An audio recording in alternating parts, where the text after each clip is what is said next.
Good morning and welcome to the daily chapter reading of Some of It Was Real, Viva Voce. I want to tell Sylvia that she's not damaged from whatever happened to her before High River and after she arrived, that she has an inexplicable gift. There have been moments over the past few days I was starting to believe it, but given what I know now about her past, repressed memories, the red bathroom door, it seems more likely that she's both a talented mentalist, extremely intuitive, but also suffers from some sort of early psychological wound. Thomas? In this vulnerable moment, I can't bear to wound her, so I tell her my whole truth. My big brother was killed that night with my dad. Deacon was only 15. He wanted to be a journalist. I rarely share this, and each word drops like a stone. Sorry doesn't seem like a big enough word, but I am so sorry for your loss. Sylvie says, could he be the younger spirit that came through during your reading, the one with the journal? Sylvie's eyes are silver moons. I could lose myself in their glow, enter a mystical world where talking to my dead father and brother is possible. But the laws of nature overwhelm my desire. For every action, there is an equal and opposite reaction. It was my idea to get Desert the night my dad and brother died. Mom said no. Dad was the pushover. He worked long hours, traveled, tried hard to make it up to Deacon and me. My brother and I played rock, paper, scissors to see who would go with him to pick the flavor. Deacon won. Why didn't you both go? Mom said only one of us could. The other had to help clean up from dinner while we waited for the ice cream delivery. That night ruined her life and it took away theirs.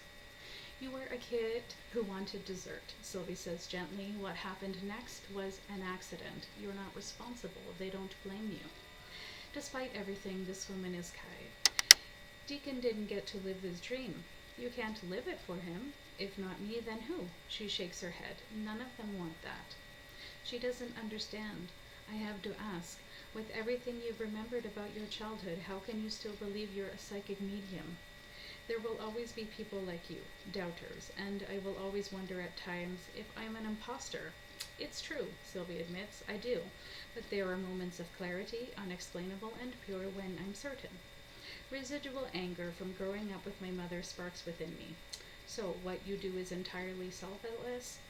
Sylvie nibbles her lower lip, considers.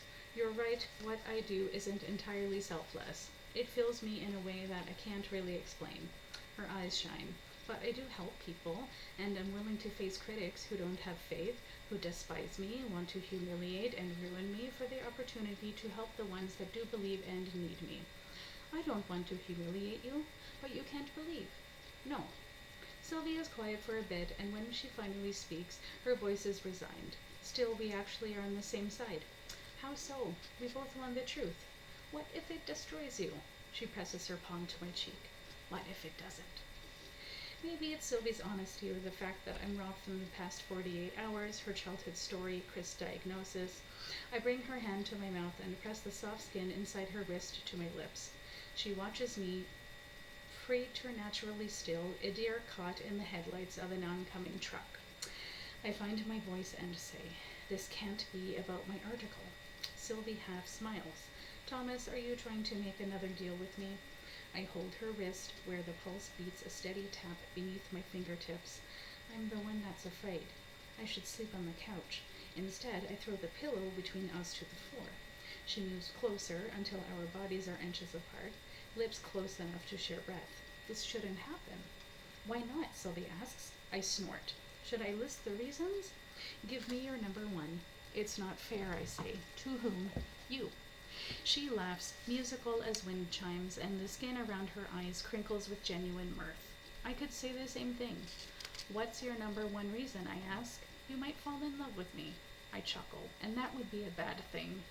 One corner of her mouth crooks up. Very bad. Why's that? I'll break your heart. Despite myself, I ask, what if I want to take that risk? You don't strike me as a guy who lives dangerously.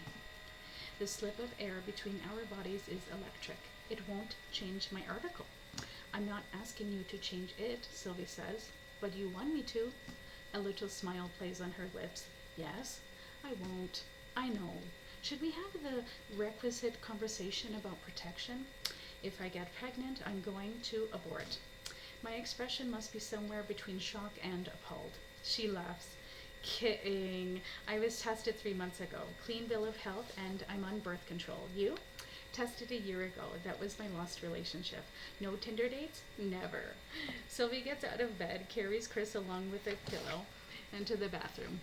Moose follows and she shuts the door, slides between the sheets. She's thrown out a dare and now waits to see if he'll bite. Her eyes gleam in the dark, and I can see the slope of those full lips, feel the heat of her body and an invisible pull. It's wrong, unfair, dangerous, but my fingers trail down the petal soft skin of her long neck to the pronounced bones of her clavicle and to the hollow between them. I don't pull off her pajama top, though every cell in my body sings out for skin-on-skin contact. There are lines that shouldn't be crossed. I slip one hand between the buttons of her pajamas and trace her breast. All the while she watches, dares me to go further. When the tips of my fingers find her nipple, her breath hitches and the nerves in my body respond, send off hot tendrils of desire. We kiss slowly, tentatively, like we're rolling down a hill, picking up speed and intensity with each rotation. I've been with a number of women, and the first time we're intimate is always filled with breathless anticipation, but this? There's no comparison.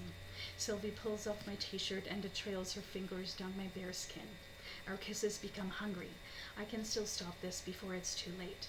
But my hands slide over the curve of her hips, silk panties, round ass, and the honeyed skin of her inner thighs. The need to be inside her overwhelms me. If we were already lovers, I'd pull the scrap off lace between her legs aside and slide in.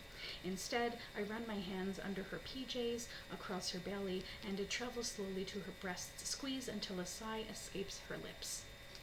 I unbutton her top and slide it free. She tries to pull me close, but instead I get up, open the curtains so that the city's golden lights glance off her bare skin.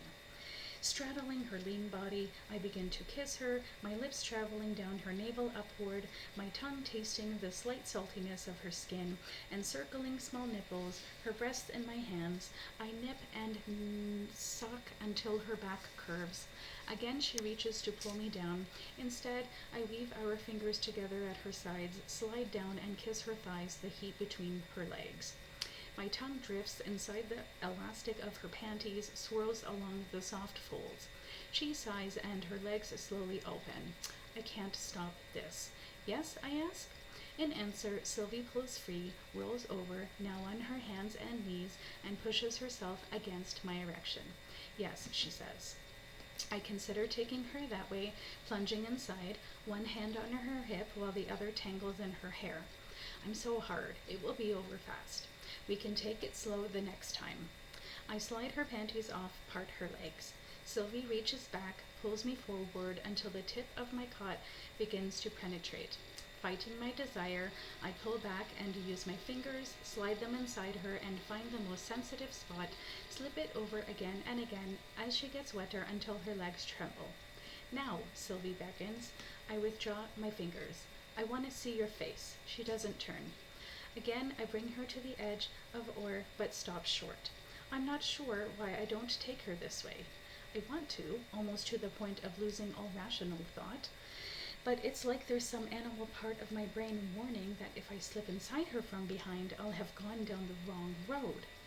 I want to see you, I repeat, my voice rough. She rolls onto her back, wraps her legs around me, and we both groan as I enter. For a moment, we're still. When I kiss her, the spell is broken and we begin to move together. Her hands grip my back while mine cut her ass as I drive deeper and deeper, my eyes never leaving her face until we buck, quake, cry out. Our ricochet going on and on until we fall into each other. Burying my face in her hair, I whisper, I don't want to hurt you. You will, she replies. It's the human condition.